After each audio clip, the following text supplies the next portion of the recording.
Welcome. Each week I do a statistical analysis of the data coming in about the COVID-19 virus pandemic. This analysis covers the week ending the 26th of April 2020. My conclusion from this analysis is that we're not ready to open up yet, particularly in the United States, because the pandemic itself is carrying on apace. There's been no sign of an overall let-up in the rate of infection from this pandemic. The main headlines for this week are that the world is approaching a total of 3 million cases, the US at about 1 million. The number of deaths has just exceeded 200,000, with the US over 50,000. Some recent antibody tests, which are so far unpeer-reviewed, are showing that the infection rate might be much higher and much earlier than we originally expected. Some places that have started to flatten the curve are now experiencing a resurgence. That is particularly worrying. Two drugs that were touted as being promising have proven both ineffective and in one case dangerous. Some countries and many states in the United States are opening prematurely. They are ignoring the guidelines given to them that they need 14 consecutive days of reducing case numbers before they should start limited reopenings, and no state yet has achieved that goal. One wonders what this will lead to, possibly a second resurgence, which might be much worse than the first. Here is the world's map showing the distribution of cases around the world. You can see that it's a lot darker than last week's. That means there are more cases. The US has continued to lead the way, with South America filling in rapidly and Africa showing the first signs of a large number of cases. Russia seems to be getting towards its peak of infections because the rate's been going up very rapidly. China and South Korea seem to have their numbers under control, whereas Japan has had a resurgence in the last few days. Turkey seems to be having a large number of problems too, and the UK seems to be the one that's having the worst problems in Europe at the moment, where Spain, France, Germany and Italy seem to be getting their numbers under control. So let's compare this week with last week. In terms of the number of cases, that has gone up by 21%, which is a slight improvement over the previous week. The number of deaths and the number of recoveries have gone up in lockstep with that, and so that's not particularly surprising. Now, the lethality calculated the classic way has gone from 6.9% to 7.2%, but the way I calculate it has actually gone down. So let's have a little discussion about how lethality is calculated and should be calculated. How do you actually calculate lethality? There's a number of different ways of doing it, but let's first define some quantities that we will need to use. The number of people tested positive we will call P. The number of recoveries we'll call R. The number of deaths we'll call D, and the total number of cases, the actual cases, we'll call A, which is the sum of the number of people that tested positive plus a well of unknown size of people that were exposed to the virus but didn't actually catch it or go to the doctor. Self-resolved, in other words. We have no idea how big A is.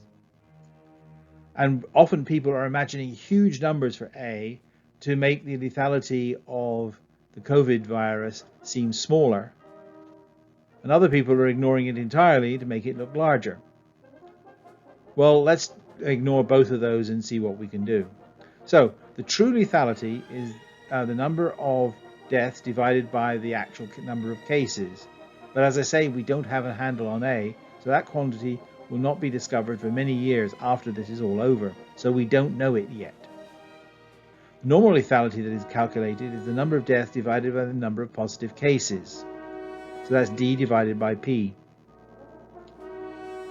The current lethality, or C, which is the quantity I like to use, is the number of deaths divided by the number of deaths plus the number of recoveries, i.e. the number of resolved cases.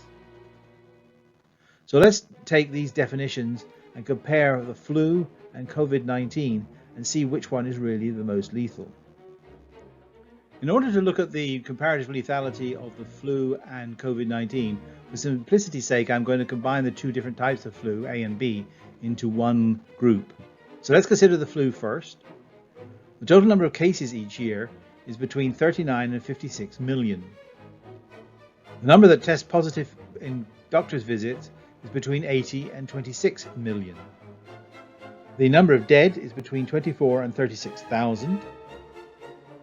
And therefore the number of recoveries is basically the number of positive cases minus the number of dead. But of course, 24,000 is negligible compared with 18 million. So that basically becomes 18 to 26 million too. So let's calculate the lethality in three different ways.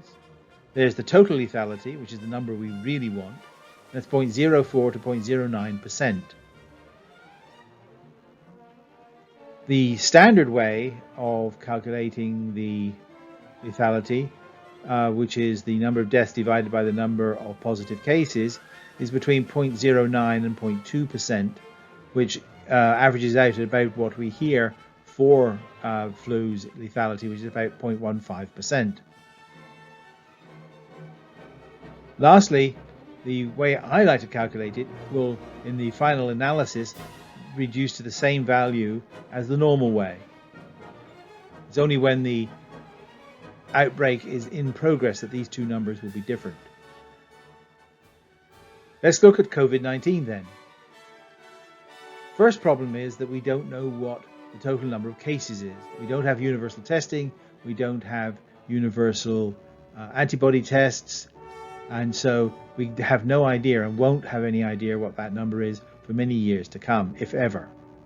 The total number of people that tested positive is about 1 million. That's about 1/20th of the number that the flu produces. The number of deaths, however, is 54,000, which is twice the number that the flu produces in a year. So already we can see that COVID-19 is more deadly. The number of recoveries so far in the US is 108,000. I think that's probably a fairly large underestimate because some states don't report that. So let's calculate the lethality with those numbers. We can't do the true lethality because we don't know what A is, so we'll have to pass on that. The normal way of calculating the lethality, which is the number of deaths divided by the number of confirmed cases, is 7.2%. That's slightly up from last week. And the current lethality, the thing I like to calculate, which is the number of dead divided by the total number of resolved cases, currently is 19.9% and is slowly dropping. So let's take a look at the way that these two numbers have evolved over the current COVID analysis next. But in final conclusion, we can say from these numbers that COVID-19 is at least 10 times more deadly than flu, and maybe as many as 50 or even more times more deadly than the flu. There is no doubt about that. I showed you this curve a couple of weeks ago and pointed out that the rate of increase of the number of cases is straight-lined at the moment and will continue to go on up. And that is still indeed the case. There is no sign of any slowdown. At that time, I predicted that the number of cases would pass 3 million on about the 1st of May. And that is the 1st of May on this plot. And here is 3 million. You can see that it's actually probably going to beat it by a day or two. And so that indicates, again, that this rate of infection is not slowing at all. So it's not safe yet to open anything up like economies. The same is true of the US. This is the equivalent plot for the US. And that's not necessarily surprising because the US is the major contributor to this curve at the moment. And then if you look at the number of new cases per day, the US is going through what looks like a seesaw period here, an oscillation, where the number of new cases is between 25 and 35,000 every day.